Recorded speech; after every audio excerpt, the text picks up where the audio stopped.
September 1720. London. Isaac Newton, perhaps the greatest scientific mind in human history, sits in his study calculating his losses. The man who discovered gravity, who invented calculus, who revolutionized our understanding of the universe, has just lost the equivalent of $3 million in today's money. He wasn't robbed. He wasn't tricked by some street con artist. He invested in what everyone in Britain believed was the safest, most profitable opportunity in the kingdom.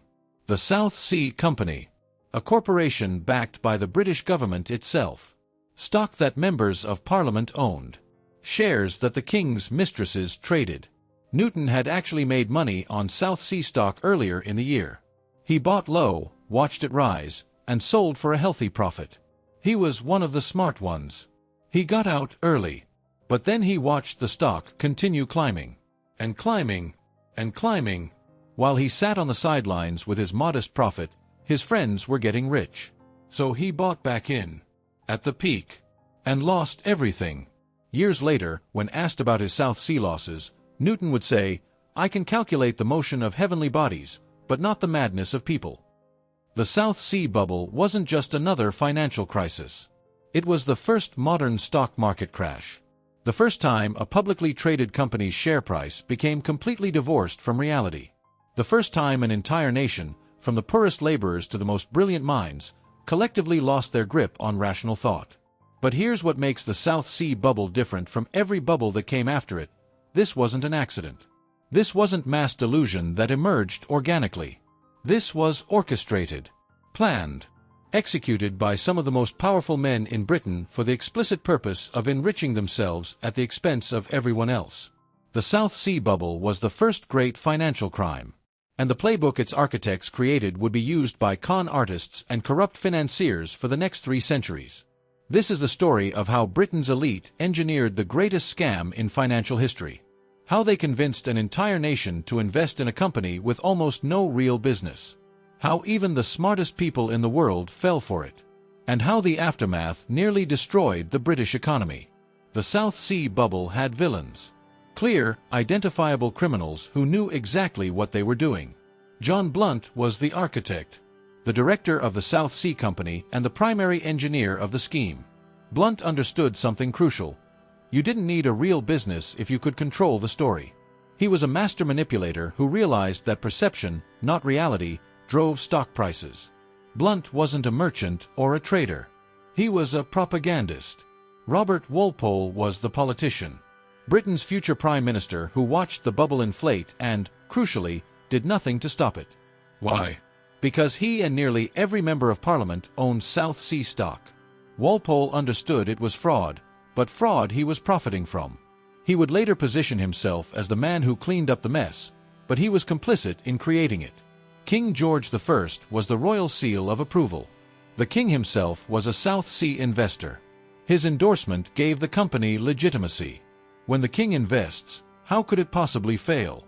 Of course, the king had been given his shares for free, part of the bribery system that kept the powerful complicit. The Sword Blade Bank provided the financial infrastructure. They created the credit mechanisms that let people buy South Sea stock with borrowed money. They didn't care about the company's fundamentals. They made money on every transaction, whether the stock went up or down. And then there were the victims who became enablers. Isaac Newton, Jonathan Swift, Alexander Pope, the smartest writers, scientists, and thinkers in Britain. They invested. They profited early. And their participation gave social proof to everyone else. If Newton trusted South Sea, shouldn't you? The beauty of the scheme was that it turned victims into accomplices. Everyone who bought stock had an incentive to convince others to buy. Every investor became a salesman. The con fed itself. To understand how the South Sea bubble happened, you need to understand Britain in 1720. Britain had just emerged from decades of war. The War of Spanish Succession had ended in 1713, but it had left Britain with a massive problem: debt. The government owed £9 million, an astronomical sum. In today's money, we're talking about billions. The debt was eating up huge portions of government revenue just to pay interest. The debt was held by thousands of individual creditors. War widows collecting pensions. merchants who had loaned money to fund military campaigns. A complex web of obligations that the government was struggling to manage. Enter the South Sea Company. The company had been founded in 1711, supposedly to trade with South America. The British government granted it a monopoly on all trade with Spanish colonies in South America and the Pacific. On paper, this sounded incredibly valuable. South America meant gold, silver, and exotic goods. Unlimited wealth. There was just one problem. Spain controlled South America, and Spain wasn't particularly interested in letting British merchants operate there. The Treaty of Utrecht in 1713 gave Britain limited trading rights, essentially permission to send one ship per year. One ship. For an entire company supposedly built on South American trade. But the South Sea Company's real business wasn't trade. It was debt conversion. Here's how it worked. The South Sea Company would offer to take over the government's debt. If you were a creditor owed money by the government, the South Sea Company would convert your government bonds into South Sea stock. The government would then owe the South Sea Company instead of thousands of individual creditors. Why would creditors accept this?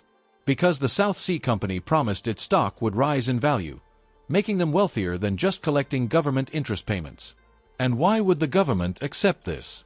Because it consolidated all that messy debt into one manageable relationship, and the South Sea Company would charge the government lower interest than it was currently paying. Everybody wins, right?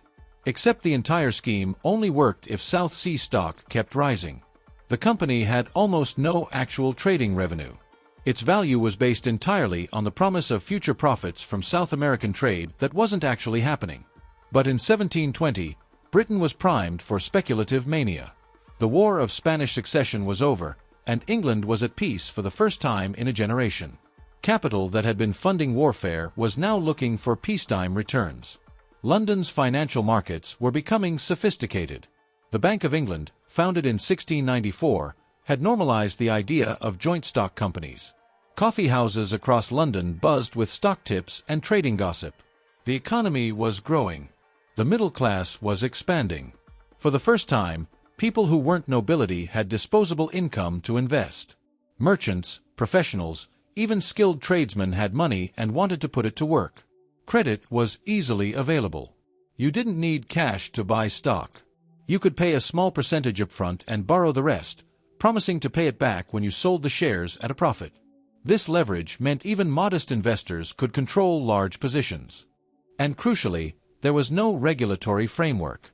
No securities laws. No requirements for financial disclosure. No rules against insider trading or market manipulation. The South Sea Company's directors could say anything, promise anything, and face no legal consequences as long as the stock kept rising. All the ingredients for disaster were present. It just needed someone willing to light the match. John Blunt was that man.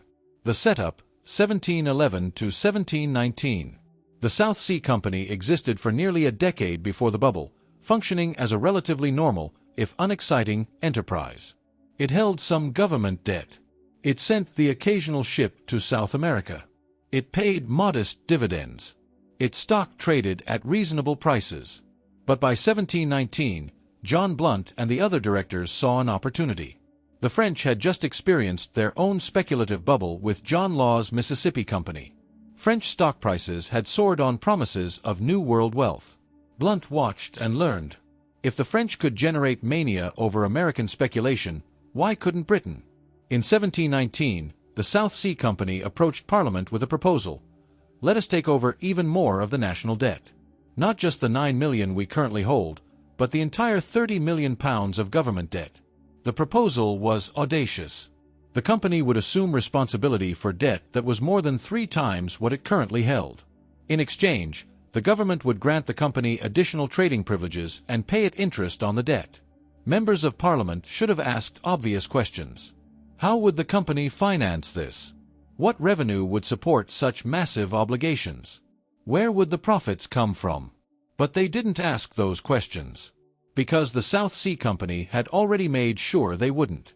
The rise, January-July 1720. In January 1720, the South Sea Bill passed Parliament. The company immediately launched a propaganda campaign. Pamphlets flooded London describing the limitless wealth of South America. Stories of gold mines and silver mountains. Claims that the company would soon dominate global trade. Rumors that Spain had secretly agreed to open more ports to British merchants. None of it was true. But truth didn't matter. The directors knew that once the stock started rising, greed would take over.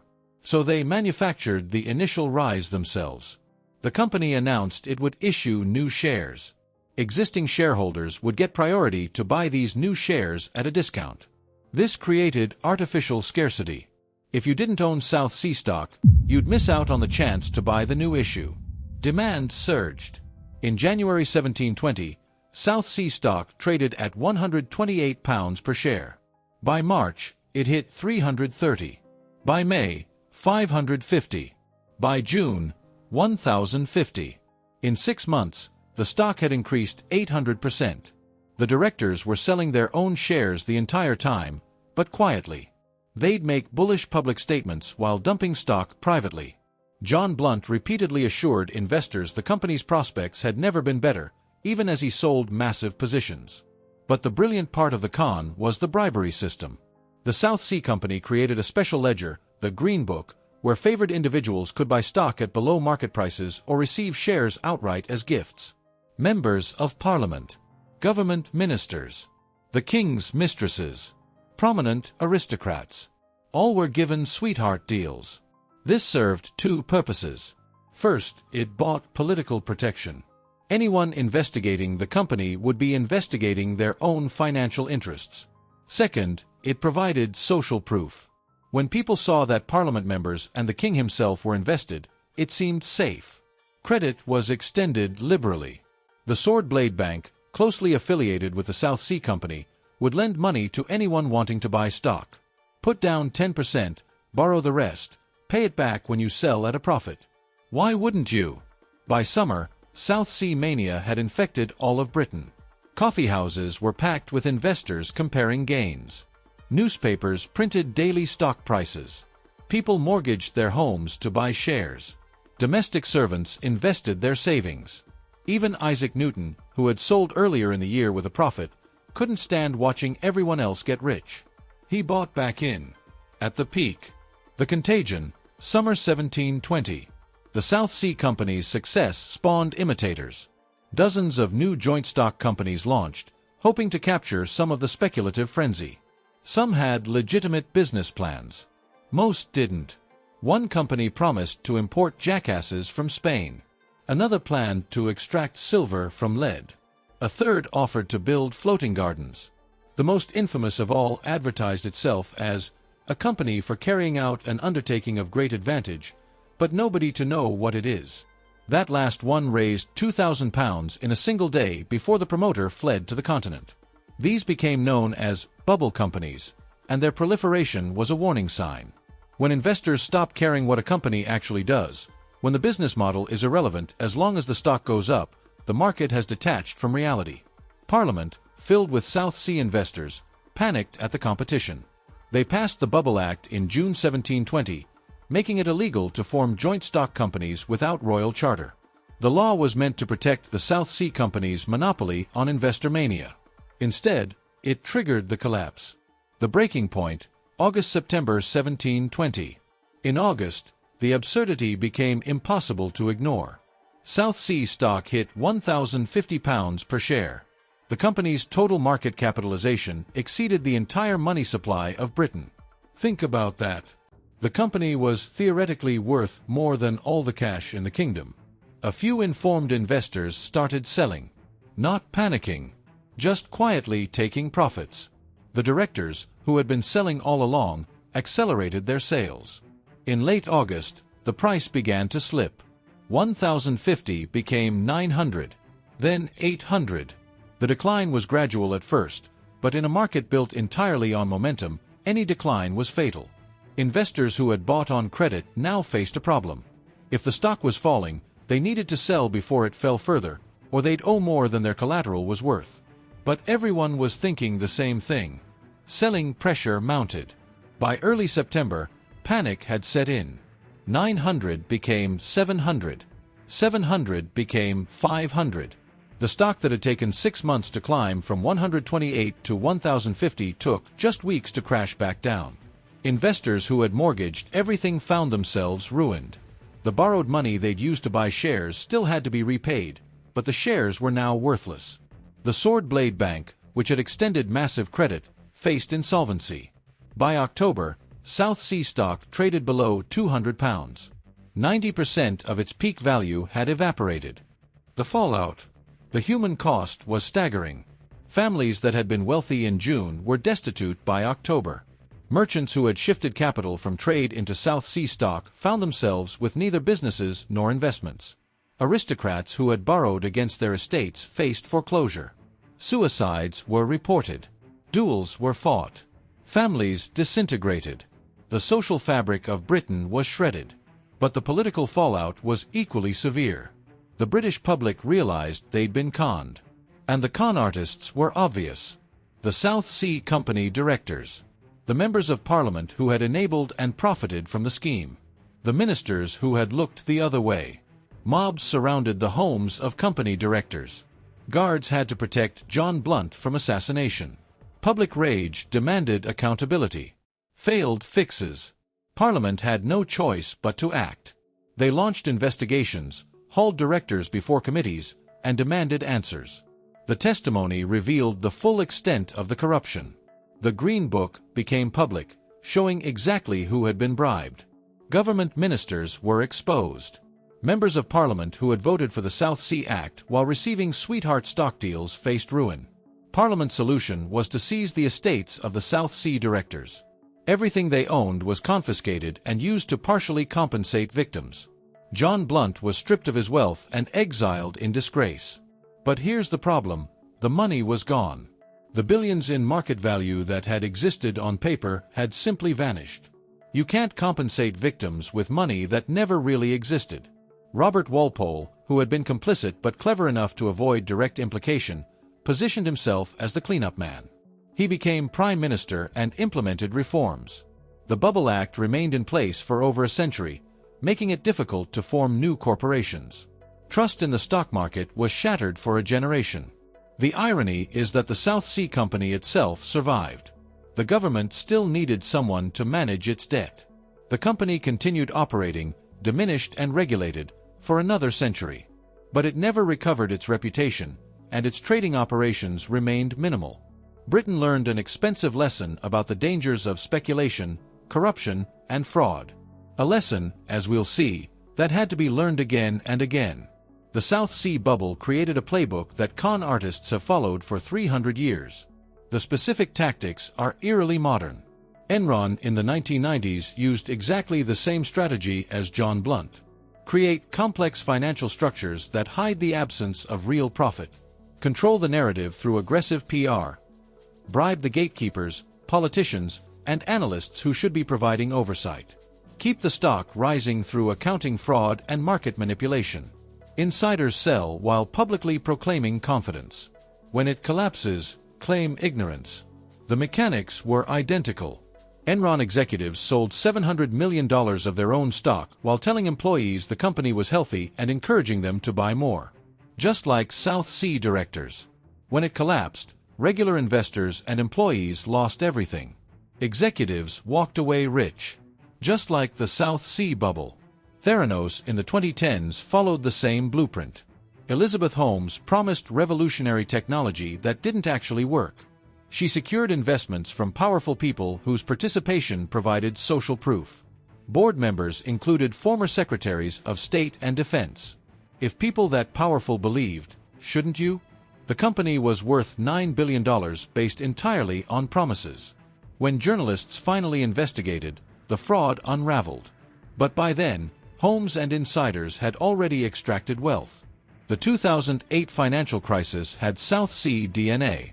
Banks created mortgage-backed securities that packaged bad loans with good ones, making it impossible to know the real value. Rating agencies, who should have been skeptical gatekeepers, gave AAA ratings to garbage because they were paid by the banks issuing the securities. When housing prices stopped rising, the entire structure collapsed. Banks were bailed out. Regular people lost their homes. Even cryptocurrency scams follow the pattern. FTX promised revolutionary financial technology. Sam Bankman-Fried cultivated an image as the responsible adult in crypto, the one you could trust. He secured investments from respected venture capital firms. Their participation made retail investors feel safe. Behind the scenes, he was stealing customer deposits to fund his hedge fund. When it collapsed, $8 billion was missing. The lesson of the South Sea bubble isn't just that bubbles happen. It's that fraud works. The same fraud, using the same tactics, across 3 centuries. Promise revolutionary profits. Secure establishment endorsement. Create urgency through artificial scarcity. Provide easy credit to maximize participation. Insiders sell while publicly staying bullish. Collapse. Blame external factors. The playbook works because human psychology hasn't changed. Greed, fear of missing out, and trust in authority are eternal vulnerabilities. The South Sea bubble proved you don't even need a real business. You just need a good story and powerful friends. 3 lessons from the South Sea bubble matter today more than ever. First, when the people promoting an investment are the same people who will profit from you buying it, be skeptical. If your congressman tells you to invest in something he owns, that's not a recommendation. That's a conflict of interest. The South Sea directors were also the salesmen. Red flag. Second, social proof is not due diligence. Isaac Newton invested because other smart people invested. That's not analysis. That's herd behavior. The smartest person you know can be wrong, especially if their judgment is clouded by greed. Third, if you don't understand where the profits come from, don't invest. The South Sea Company's business model made no sense if you asked basic questions. But people didn't ask because they didn't want to know. Willful ignorance in pursuit of profit is how you get ruined. The South Sea bubble happened because Britain's most powerful people organized a con and everyone else wanted to believe it. That same dynamic plays out constantly in modern markets. The names change. The assets change. The con remains the same. If this story made you think differently about modern financial markets, subscribe to Financial Chronicle. We dig into the scams, crashes, and crises that shaped history. Because the best defense against being conned is knowing how the con works. See you in the next one.